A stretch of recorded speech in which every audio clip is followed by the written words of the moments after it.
Soibum lovers, pork lovers like.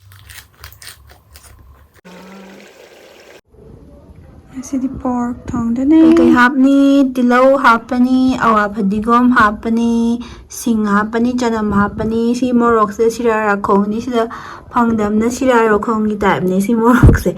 Si oina hapaga thonga. Ai camera stand je laibadagi nungdi nungai ai camera ai samai thelaga ko namni ni. Ai khutna dum painaraga ni nam. Hawikti nungai kre. Ma'am ai camera stand je pamba yaw tardi ma'am ai description da dum hapcharam ge bako. Si ok masak phalo je ma'am. Ni de ta ma'am fresh oi bido du oi bako.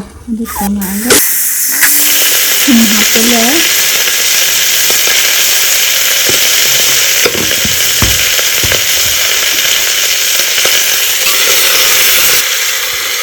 Jadi sanami sini apa?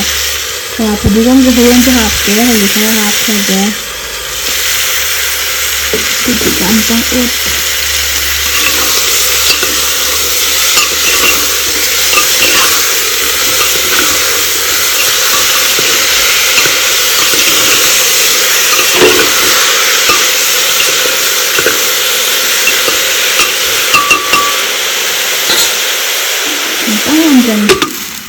aina hose haptri je masala go mane bako masala je haptra shi ai mayam adu tar su BMC masala je ai me am pa me am hawe du masak su phajai bako haidi ok masak se murap na chat pada du mai chat le du na BMC masala ga sumata gi jira masala ga hap ke adu ga morok ka suba flakes to adu in hap ke bako mirchi powder du mana tabi BMC ga masala ai am pa bai tar si taste pamba plus masak se am phaja le bako itu gini ini sih yang pamer hari itu, dan habis, lagi sih jeera powder, jeera ada ini manam yang nusi, jeera ada manam sih, jadi ini manam dari masuk tadi, kemudian kamera kan tuh oke malai danyam, bopam dah bami tadi napi kan nih, manam malai bener ba, oksa bamayam di manam malai bedo yang hau bedo, manam manusia bedo.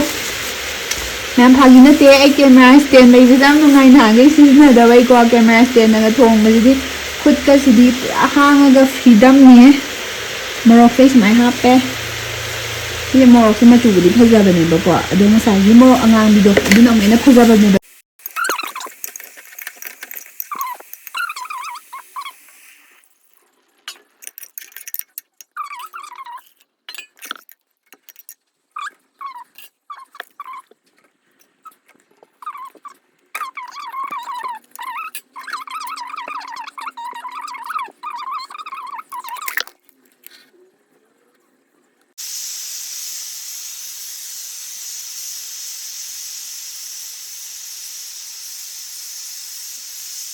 Idoine basi se ai minute tara manga ki chang de cooker da minute tara kun ne khara kam ya ba ka me masak se kar ma phibam de lai re wa sawala ka am sinin bako morok nei bedo adu hapchal age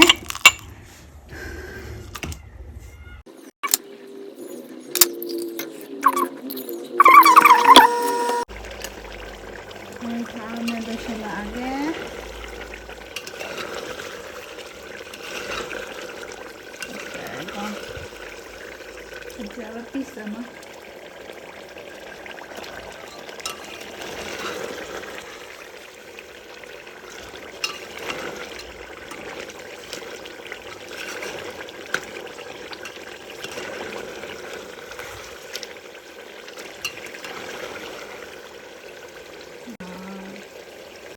Ini mapanda natural light nih.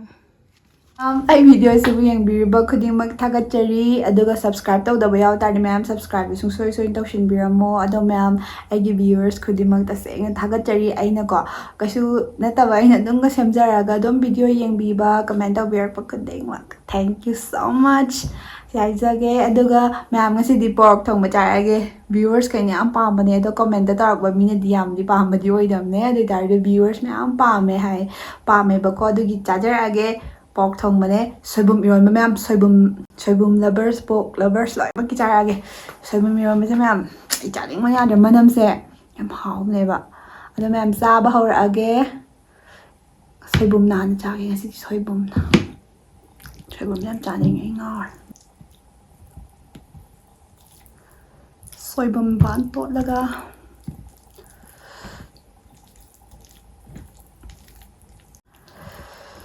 ꯆꯥꯛ ꯆꯥꯗ꯭ꯔꯤꯉꯩꯗ ꯏꯁꯦ ꯃꯌꯥꯝꯒꯤ ꯍꯥꯟꯅ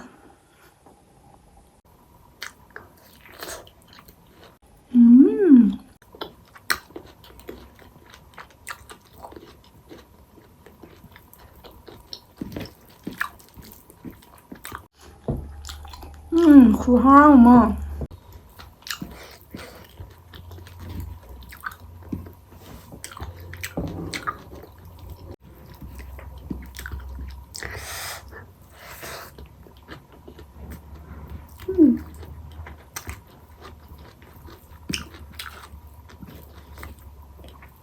ꯃꯥ ꯈꯨꯍꯥꯎ ꯑꯃ ꯁꯣꯏꯕꯨꯝꯁꯦ.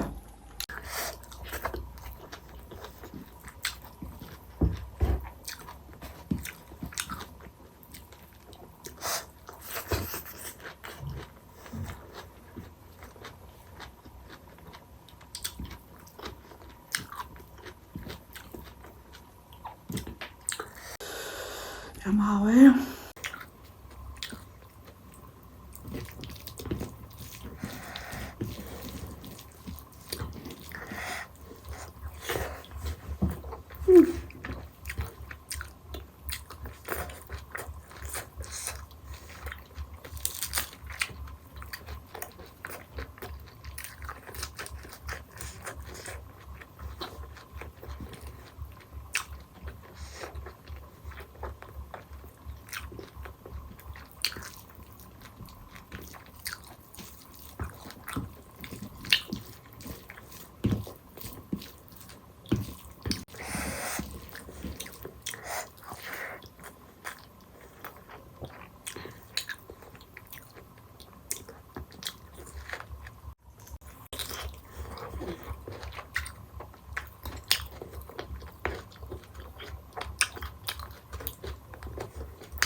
Khổ mà mềm, khổ mà.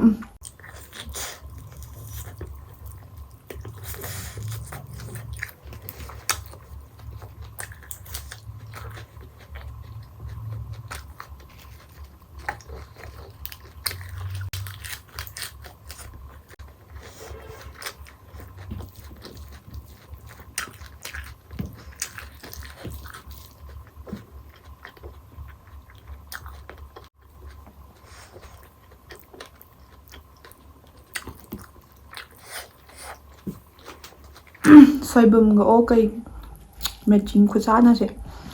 Hawe habe yamna.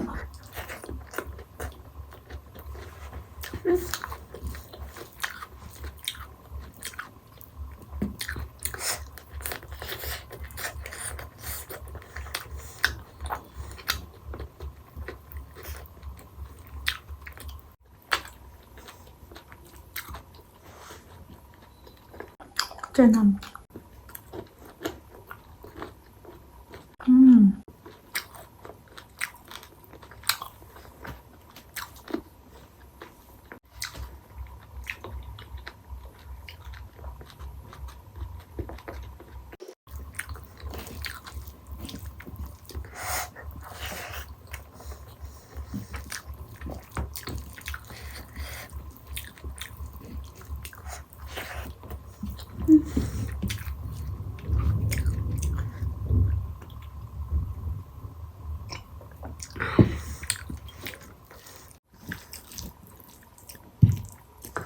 Soibum Eromba se hawe yamna.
Soibum's more commit panebako. Do you manam kuno shimtar now?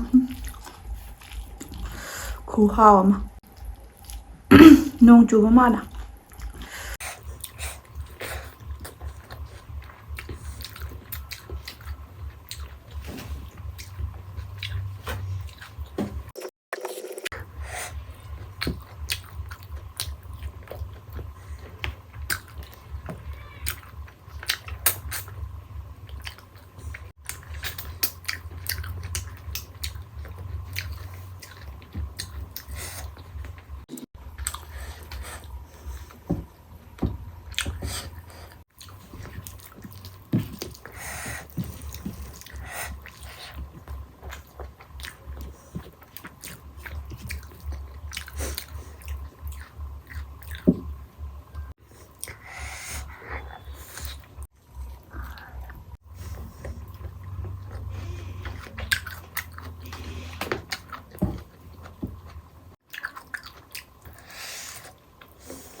Soibumga pork mixture doksana damina by kwao the iwan baga ko asngari ju yaw bani ha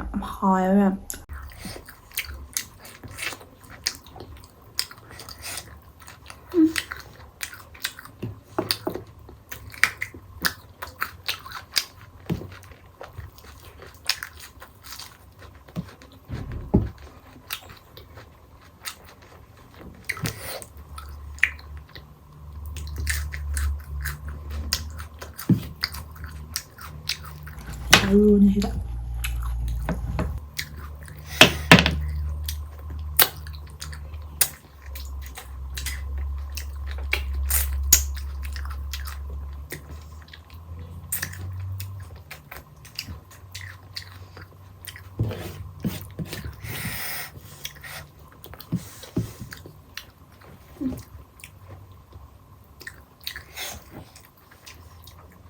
mayam bhajana hawkre ado pork masala kitang kalle ba ko mayam ai cooker da phanyam kam kharbane ba ma de masagi oina kan madu oidoine ba ko to law ba do makti law dre ba kut josan maya da ba do khar sai da ya de ba ko ado mayam ai gi video se loi phau yeng bi ba khuding mak thagat chari mathang video thainarase